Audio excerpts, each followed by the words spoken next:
Welcome to shops of blessing. దేవుని కృపలో భద్రపరచబడి నూతన దినములో ప్రవేశించాం. ఈనాటి దేవుని వాగ్దానం, నీ మార్గముల మీద వెలుగు ప్రకాశించును. Light will shine on your ways. యోబు గ్రంథం 22వ అధ్యాయం 28వ వచనం. Praise God.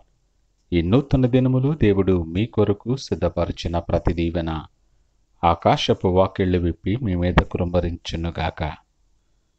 మరి ఒక నూతన దినాన్ని ఆరంభిస్తున్న నేపథ్యములో ప్రేమ కలిగిన వాగ్దానము ద్వారా దేవుడు మనల్ని దర్శిస్తూ ఉన్నాడు. వెలుగైనటువంటి దేవుడు ఆయన ప్రేమ చొప్పున వెలుగు ప్రకాశింపచేయటానికి ఎన్నికలేనటువంటి మనలను ఆయన ఎంపిక చేసుకున్నాడు. ఆయన నామము కలిగిన బిడ్డలుగా నీ మార్గములలో చీకటి ఉండకుండులాగున నీ మార్గముల మీద వెలుగు ప్రకాశింపచేయటానికి ఆయన ఇష్టపడుతూ ఉన్నాడు. లేఖనమంటుంది, నువ్వు దేనినైనా యోచన చేయగా అది స్థిరపరచబడును. అవును, ప్రేమ కలిగిన దేవుడు నీ పక్షంగా ఉంటూ నీ ఆలోచనలు, నీ తలంపులు, నీ ప్రయత్నాలు సమస్తమును స్థిరపరచబడి నీ మార్గములో వెలుగుతో నింపబడటానికి దేవుడు నీతో పాటు కూడా ఉంటున్నాడు. నీవు ఆశీర్వాదానికి వారసులుగా ఉండటానికి పిలువబడ్డారు అని ఆయన జ్ఞాపకము చేస్తూ ఉన్నాడు. చీకట్లు మనలను కమ్ముకున్న నేపథ్యములో ఆయన సిద్ధపరిచిన ప్రతి దీవెన, ప్రతి ఆశీర్వాదం మనం ఎలాగూ స్వతంత్రించుకోవాలి అని దేవుడి ఉదయం మాట్లాడుతూ ఉన్నాడు.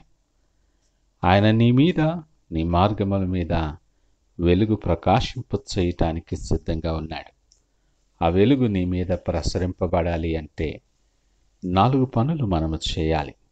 మొదటిగా, నీవు సర్వశక్తిని వైపు తిరగవలసిన వానివిగా ఉన్నావు. లోకము వైపు, లోకాశల వైపు, మరి లోకములో ఉండే ప్రతి ఆకర్షణ వైపు పరుగులు పెడుతున్న నీ అడుగులు, వాటిని సర్వశక్తిని వైపు మరల్చుకోవాలి. నీ మార్గములో, నీ తలంపులలో ఆయనకు అంగీకారము కానిటువంటివి ఒకవేళ అవి నీకు ఇష్టమైనా సరే అవి నీవు విడిచిపెట్టాలి. మనసు ఆయన వైపు తిప్పుకొని నువ్వు సిద్ధపడాలి.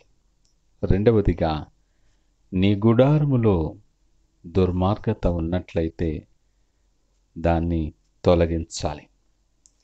నీ హృదయములో, నీ జీవితములో, నీ గృహములో ఆయనకు అంగీకారము కానిటువంటివి, దుర్మార్గతతో కూడిన కార్యాలు ఉన్నట్లయితే వాటిని విడిచిపెట్టాలి. మూడవదిగా, ఆయన మాటలు నీ హృదయములో ఉంచుకోవాలి. దావీదు అంటాడు, నేను పాపము చేయకుండానట్లు నీ వాక్యాన్ని నా హృదయములో భద్రపరుచుకున్నాను అంటాడు. వాక్యము జీవము గనుక దానిని మనము పొంది ఉండాలని దేవుడు మాట్లాడుతూ ఉన్నాడు. నీ హృదయములో జీవము కలిగిన ఆయన మాటలకు స్థానం ఉంటే, వెలుగైనటువంటి ఆ వాక్యానికి నీ హృదయంలో స్థానం ఉంటే, నీ హృదయములో, నీ జీవితంలో ఉన్న ప్రతి చీకటి కూడా తొలగించబడుతుంది. నాలుగవదిగా, ఆయనతో సహవాసము చేసేవారముగా ఉండాలి. ఆయనతో సహవాసం నీకు సమాధానము కలుగు చేస్తుందని లేఖనం మాట్లాడుతూ ఉంది. ఈ ఉదయకాల సమయం నువ్వెవరివైనా, నువ్వే స్థితిలో ఉన్నా, నీ మార్గాల మీద వెలుగు ప్రకాశింపచేయాలని దేవుడు ఎదురు చూస్తూ ఉన్నాడు. నువ్వు కూర్చుండుట, నీవు లేచుట ఎరిగిన దేవుడు. నీ మార్గాలు, నువ్వు నడుచు మార్గాలు ఎరిగినటువంటి దేవుడు. ఏ ఒక్కరూ తప్పిపోకూడదని ఆశపడే దేవుడు. నిన్ను ప్రేమించి నువ్వు ఆశీర్వాదానికి వారసులుగా పిలువబడ్డావని నీకు గుర్తు చేస్తూ ఆయన నిన్ను పిలుస్తూ ఉన్నాడు. ధైర్యము తెచ్చుకొని, నిబ్బరము కలిగి నీ మనస్సు సిద్ధపరచుకొని ఆయన వైపు తిరగటానికి ప్రార్థన పూర్వకముగా సిద్ధపడదాం. ఆయన దగ్గరకు వచ్చు వారిని ఎంత మాత్రము త్రోయని దేవుని సన్నిధిలో ఉన్నాం. నీ ప్రతి పరిస్థితికి చాలిన దేవుడు, నీ ప్రతి సమస్యకు పరిష్కారము చేయగలిగినటువంటి దేవుడు, నీ ప్రతి చీకటిని తొలగించి నీ మార్గముల మీద, నీ సమస్తము మీద ఆయన వెలుగు ప్రకాశింప చేయటానికి సిద్ధముగా ఉన్నాడు. ఆ ప్రకారమైన దీవెన స్వతంత్రించుకునేలాగిన ప్రార్థనాపూర్వకంగా దినాన్ని ఆరంభిద్దామా? ప్రార్థించుకుందాం. పరిశుద్ధుడు, ప్రేమ నమ్మకమైన మా యేసయ్యా స్తోత్రాలు.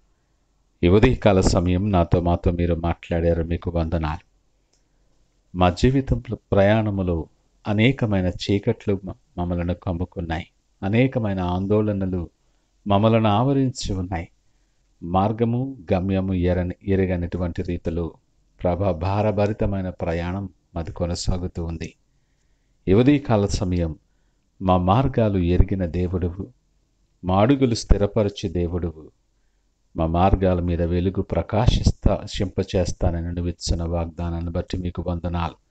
ఎంతో ఆదరణ కలిగి ఆశ కలిగి నీ తట్టు చూస్తున్నాం. ఆశ కలిగిన ప్రాణాన్ని మేలుతో తృప్తిపరచువాడా, మీకు వందనాలు, స్తోత్రాలు.